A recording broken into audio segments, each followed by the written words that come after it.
Am I the a-hole for refusing to let my sister move in after she called the cops on me over my car? I, 20 female, have been living on my own for about 2 years. When I first moved out, my dad gave me his old car to help me get around. It wasn't in great shape, but he said as long as I covered the insurance and repairs, it was mine. Over the past 2 years, I've put a lot of money into keeping it running, so it feels very much like my car at this point.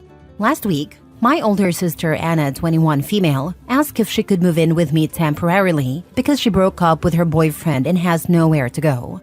I was hesitant because we've never been super close, but I agreed. Family's family, right? 2 days later, I got a call from the police saying my car had been reported as stolen. I was in total shock.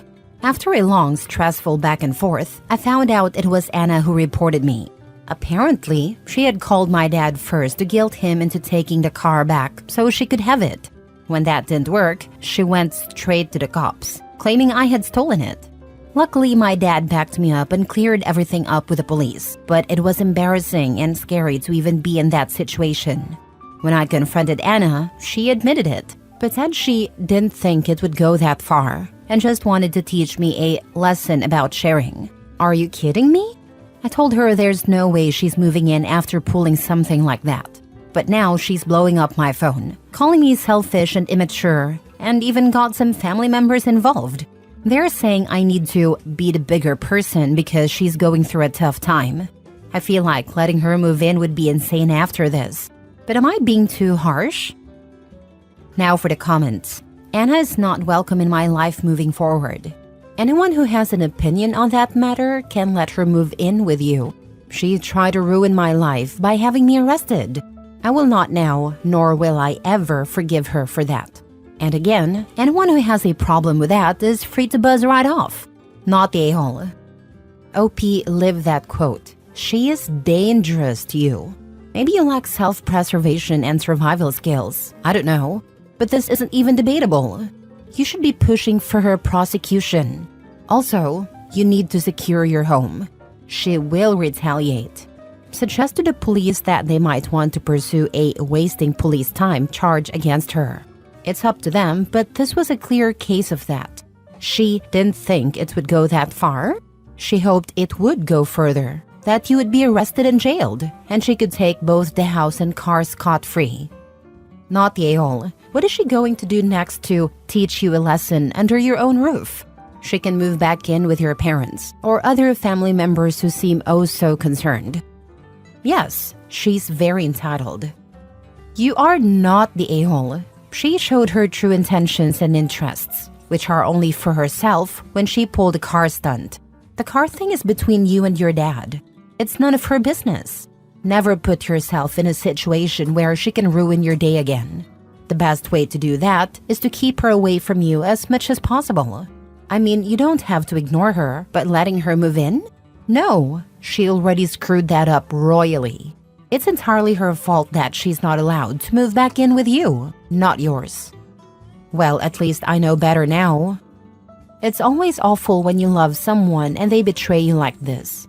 But at the same time, it can be freeing. One less toxic person in your life. I don't know your sister, but if she pulled this, I bet she was a real piece of work her whole life. Next story. Am I the a-hole for not allowing my ex and former best friend to take my kids out of state for a week to heal and recover after she was left unable to have children? I have 2 children under 12 with my ex. We divorced 5 years ago after I found out he and my former best friend were having an affair. They both tried to apologize and ask for it not to ruin everything, but their actions had already ruined everything. I hate the 2 of them. I no longer care about how they're doing, but for my kids' sake, I remain civil. I have never badmouthed them to my kids. I have never told my kids what happened. I would never want my kids to be harmed more by their father's actions than they already were. The divorce was tough on them, and they had a hard time coming to terms with the changes. They still need therapy for some adjustment issues that have remained. My former best friend hasn't helped by trying to continue on as best friend despite her actions. It also didn't help the kids went from their parents living together to their dad living with mom's former friend. But again, my primary focus has been my children. I love my kids more than I hate those two repulsive individuals. I love my kids more than myself, which is why I worked so hard to be civil in front of my kids. Because the last thing I wanted was to make nice with them. But my kids love their dad, and that has never changed. My ex and this woman are now married, and they tried to have children together. In December, she had her 10th miscarriage and had to be rushed to the hospital and into surgery, which left her unable to get pregnant again. I got a call from my ex telling me all this and asking me to bring the children to the hospital to stay until she was ready to leave. It was my parenting time, so I told him I would not bring them to sit and wait. He was very unsettled and told me to bring the kids by and that he'd get them to ask me to let them stay. I told him that wasn't happening. He made no more contact after that. And he didn't take the kids for his parenting time either, or contact me about it. His mom reached out and told me he refused to leave the hospital. He didn't see them until his parenting time came around again and she was released. There was a new tension in the air at that point. He was furious with me for keeping the kids from sitting vigil in the hospital with him. Now we have another dilemma that's become an issue. My ex booked a healing getaway for them and they want the kids to go along. It happens during my week and it's a school week. He also wants to take his weeks as normal before and after that, so he would have them for 3 consecutive weeks. From what he stated, he would potentially keep them out of school for that long, so the kids could be there to help her recover and grieve knowing she has them, was how he explained it to me. I said no and explained that I was not letting him take them out of school for a week just for her. I told him the kids are not their emotional support to get them through this and that therapy is significantly better. I told him I didn't approve of them missing extended school time, period. But I wasn't giving up my week for it. He tried to state the week he missed should be made up. But our court-ordered parenting plan states that if a parent voluntarily doesn't take their week without an agreed-upon make-up period, then the other doesn't need to give up a week in return. I pointed this out to him, and he asked me how I could be so by the book about this. He said human decency would dictate that I should be willing to put aside our differences at a time like this, and that school isn't more important than family. He asked me how I would feel if she ended her life because of this, and my refusal was part of the reason why. I told him I wouldn't feel anything. I told him they lost all their rights for me to feel something for them when they betrayed me, and I would not be manipulated into agreeing. He's pushing very hard for this and trying to guilt me into agreeing. I know I might be overly harsh in my response to this, so I wanted to ask if people believe I'm wrong or not. Not the a-hole. Your kids are not your cheating ex's wife's emotional support animals. You can go get a dog. Dogs love you even if you are a complete a-hole. You don't pull kids out of school just to make yourself feel better.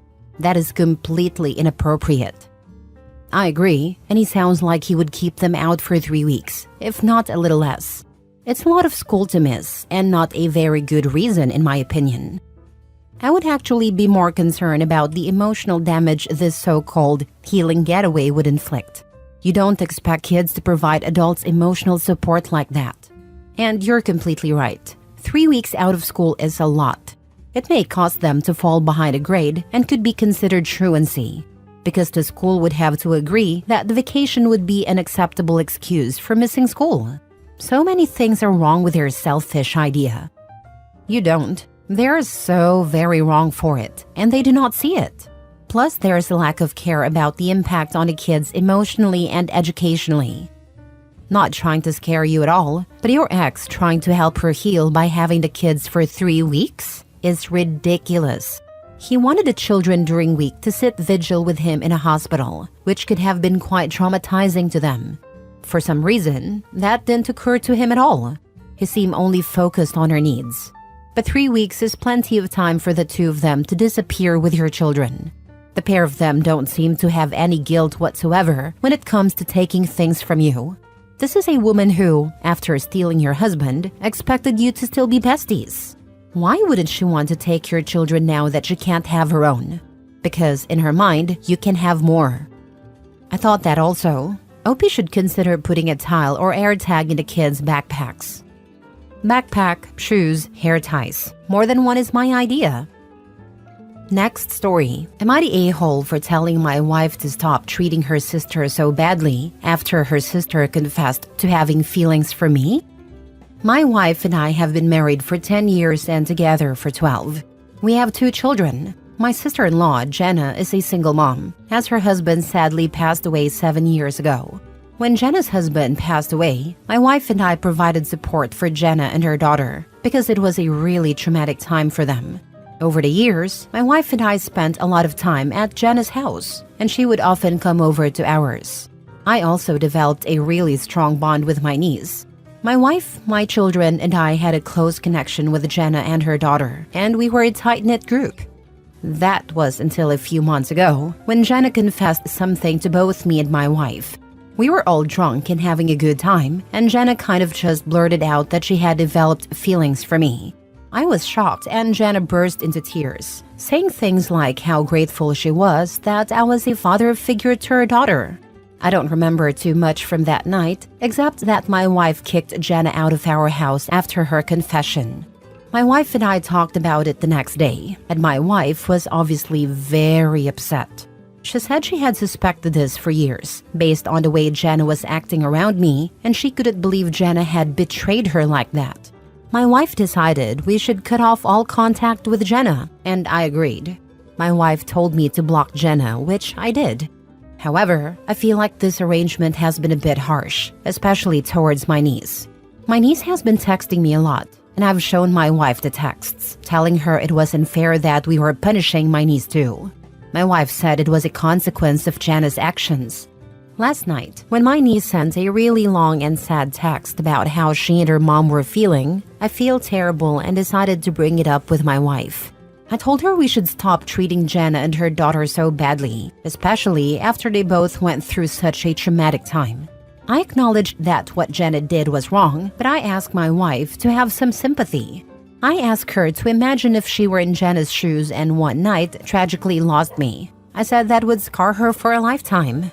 My wife got really upset after I said that and broke down in tears. She didn't say anything except that she loved me, and she didn't speak to me for the rest of the night.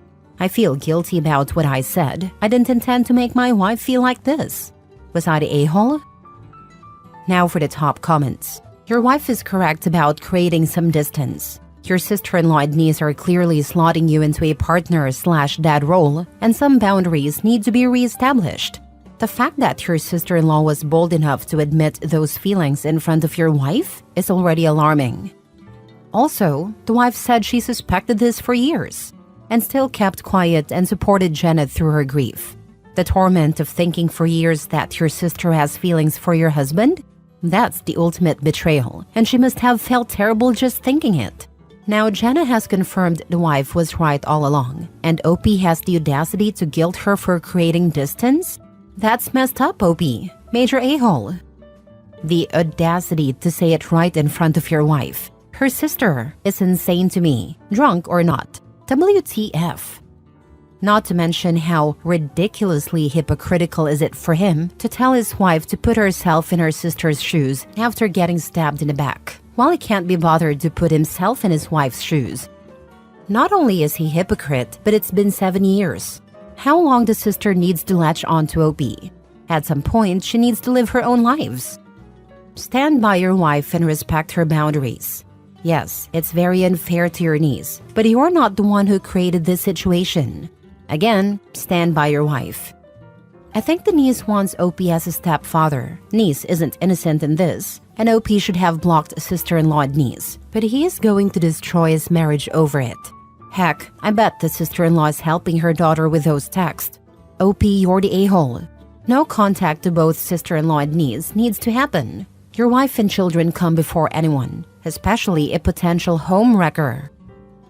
Last story. Am I the a-hole for refusing to attend family dinners because my parents keep treating me like the problem child?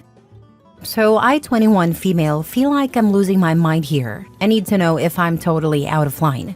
My family has always had this unspoken golden child versus problem child dynamic. My older sibling, 26, is the golden child.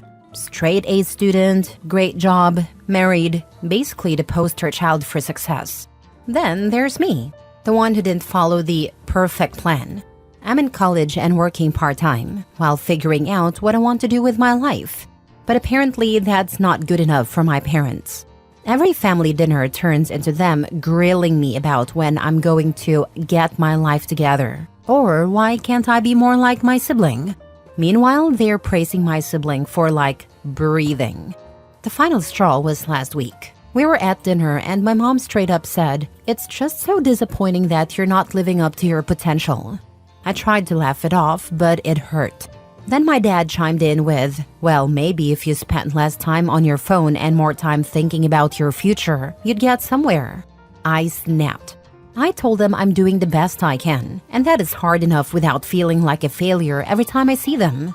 My mom rolled her eyes and said, "We're only hard on you because we care," which feels like the biggest cop-out ever. So, I told them I'm done coming to family dinners if they're just going to use me as their punching bag. Now they're acting like I'm the one being dramatic and immature. My sibling even texted me, saying I'm making things awkward and should just let it go, because they're just trying to help. But I don't think constantly comparing me to my sibling and putting me down is helpful. I just wanted to enjoy dinner without feeling like a disappointment. 6 months. Do not talk to them for 6 months. If you back up your words with action, they will learn to shut up. They know they're right. Let them stew. The first words you speak after that should be, "If you ever do it again, 1 year. Try a dinner. If they do it again, just go for the year." Heck, this will help your mental health a ton. No sibling either. If he doesn't tell them to shut up, he needs a timeout as well. Not the a-hole. Also, OP, you're doing freaking great holding life together the best way you can. This internet stranger is proud of you. Bummer your family don't see it. That's on them. No contact works. I did it with my dad. I didn't speak to him for 4 months. And once I finally did, he actually listened when I said enough.